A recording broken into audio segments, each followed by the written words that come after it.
What's up guys, I'm on the E3 show floor, and while there are a lot of awesome games to try out, one of the things that has been really awesome that I got to actually have hands-on with is a new controller coming from Hori, the Split Pad Pro.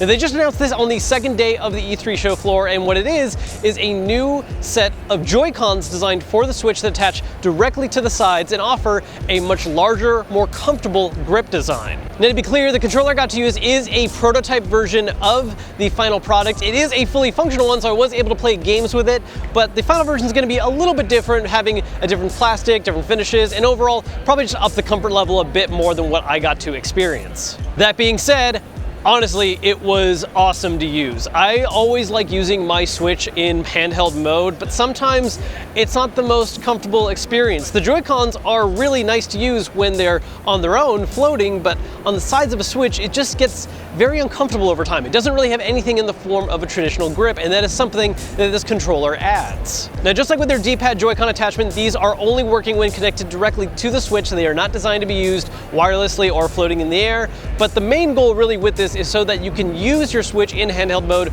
with a much more comfortable grip style. It's going to be really important for more competitive or intense games. Along with the larger size of the Joy-Cons and the curved shaping that gives it an actual grip design, there are a lot of other little updates and changes to these controllers as well. They do have larger buttons, everything's spaced a little bit differently to add a little more comfort, especially if you have larger hands. And it also features additional buttons on the back of each of these Joy-Con attachments that will give you an additional button that you can program. Now you'll notice that on the demo unit I'm using, there are 4 sets of buttons that are laying on the bottom parts of these Joy-Cons. There's actually 2 sets of the same pair of buttons because they apply to each Joy-Con individually. They're not connected in any kind of way. They are technically their own controllers.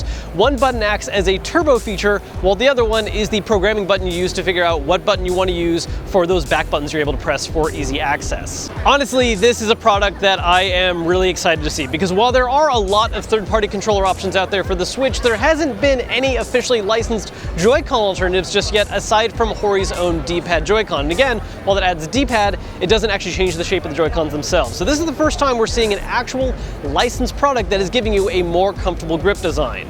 And yes, there are options out there you can find and buy that might even offer things like wireless connectivity, but oftentimes they're not actually that great of an idea to grab. So having an actual licensed product that's giving us a larger Joy-Con for the Switch is a big win. Now, as far as release pricing, these are going from an MSRP of $50, which I think is about the right price. If you get the individual D-pad Joy-Con, that goes for $25, sometimes $20. So this is going to be basically doubling the cost to give you 2 of these larger Joy-Con attachments, plus the increased size and having the extra button on the back.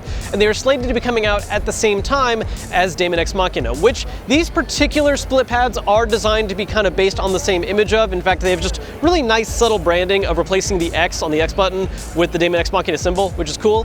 I did talk to them about any kind of potential future designs they could be doing as well, and while Daemon X Machina is the one official one they'll be doing, there is the chance that if this does well, we're going to see more designs come out in the future featuring other games. Now again, the one I was using was a prototype design, so some of the chief differences that appear to be happening between what I used and what's going to be happening at launch, different thumbstick tops that are going to be red instead of just the dull black that you see on this prototype, and the biggest thing is the grip change. So the shape of the grip is going to be the same, which I did find to be really comfortable, but the final design is going to feature something that, instead of just being a smooth plastic like the prototype, is going to be a design similar to what we see on Switch Pro controllers, where it's that kind of smooth plastic but with little dotted texturing, so it adds just a little extra grip comfort to it. It looks like we're going to have that same kind of design, which is a big plus. I've been waiting a while to see some official Joy-Con alternatives come out, and I'm so happy that Hori is kicking things off, and I'm excited to see what else might be coming out in the future.